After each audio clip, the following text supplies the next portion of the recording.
तीन रंग का वस्त्र नहीं, ये ध्वज देश की शान है। हर भारतीय के दिल का यही तो स्वाभिमान है। यही गंगा, यही हिमालय, यही हिंद की जान है।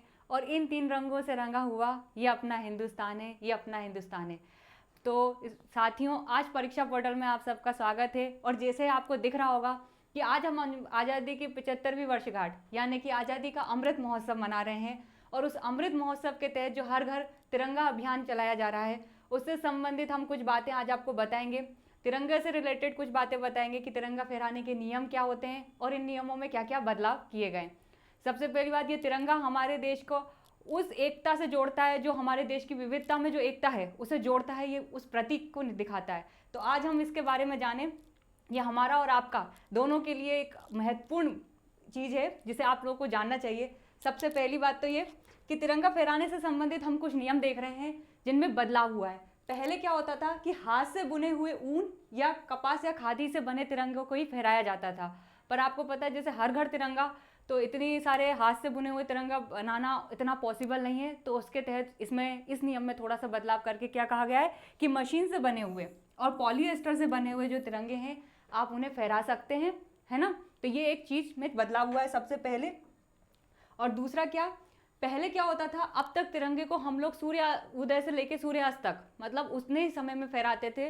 लेकिन जैसे हर घर तिरंगा चल रहा है और इस अभियान को और मजबूती मिले और किसी को मतलब फहराने में कोई दिक्कत ना हो, क्योंकि नियमों से संबंधित सभी को दिक्कतें होती हैं, तो उसे करके अब क्या करा, दिन और रात आप कभी भी तिरंगा फहरा सकते हैं, है ना। 13 से अगस्त से लेकर 15 अगस्त तक कहा गया है कि सभी को अपने अपने घरों में तिरंगा फहराना है। ये तो हुए बदलाव। अब हम आपको बताएंगे तिरंगे से संबंधित कुछ नियम, है ना, जो आपको बिल्कुल ही याद रखने हैं। इन नियमों में कोई बदलाव और कोई छूट नहीं है, इन्हें आपको फॉलो करना है ना। सबसे पहली बात तो क्या, तिरंगा जमीन से छूना नहीं चाहिए। आपका तिरंगा इस तरह से आपको फहराना है कि वो जमीन से छूना नहीं चाहिए। दूसरा क्या, किसी अन्य झंडे को हम किसी भी अन्य झंडे को उस ध्वज से ऊपर नहीं रख सकते। सबसे ऊंचा क्या बोलते हैं, सबसे ऊंचा हमारा झंडा है ना, हमारा तिरंगा, तो सबसे ऊंचाई पे हमारा ध्वज होना चाहिए। आप उसके कंपेयर में किसी ध्वज को ऊपर नहीं रख सकते, ठीक। नेक्स्ट क्या, सजावट के तौर पे इस्तेमाल नहीं कर सकते आप तिरंगे को। जैसे इसमें दर्शाया गया है कि आपने इस तरीके से कुछ यूज़ कर लिया, आप सजावट के तौर पे इस्तेमाल नहीं कर सकते। ये हमारा राष्ट्रीय प्रतीक है, इसकी सम्मान करना है, जो हमारे मौलिक कर्तव्य में भी वर्णित है, हमारी ड्यूटी से कि हम राष्ट्रीय ध्वज का, पहला पढ़ते ना हम मौलिक कर्तव्य, कि हम राष्ट्रीय ध्वज का पालन करें, तो वो हमें इसका सजावट के तौर पर उपयोग नहीं करना है।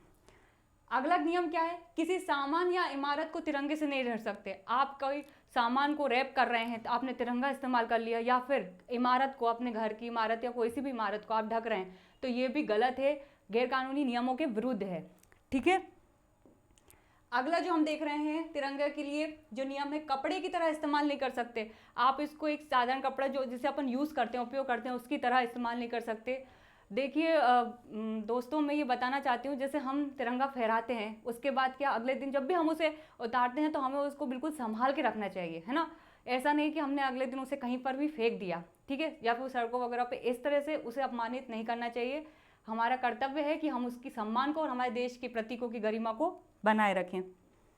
अगला क्या है, तिरंगा आप जब भी लगा रहे हैं आप पहले चेक कर लीजिए, और ऐसा कटा फटा हुआ नहीं होना चाहिए। इतना देश की सम्मान की बात है तो हम उसमें ऐसी कोई भी लापरवाही ना बरतें कि हमारा तिरंगा जो झंडा है वो कहीं से भी कटा या फटा हुआ हो, है ना। उसके अलावा क्या है,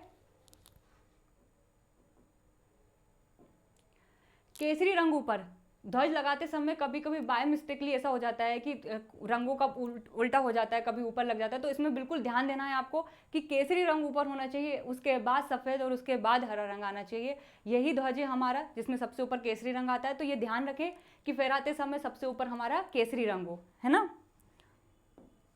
आगे जब हम अगला देखें, कुछ लिखा हुआ नहीं होना चाहिए। आपने तिरंगे पे कुछ लिख दिया है, कुछ छाप दिया है, कुछ इस तरह की चीज़ें लिख दी हैं, तो ये सब गलत है। तिरंगा बिल्कुल साफ होना चाहिए, उसमें उनके प्रतीक जो हैं वो साफ साफ दिखने चाहिए, बाकी कुछ लिखा हुआ नहीं होना चाहिए तिरंगे पे, ठीक।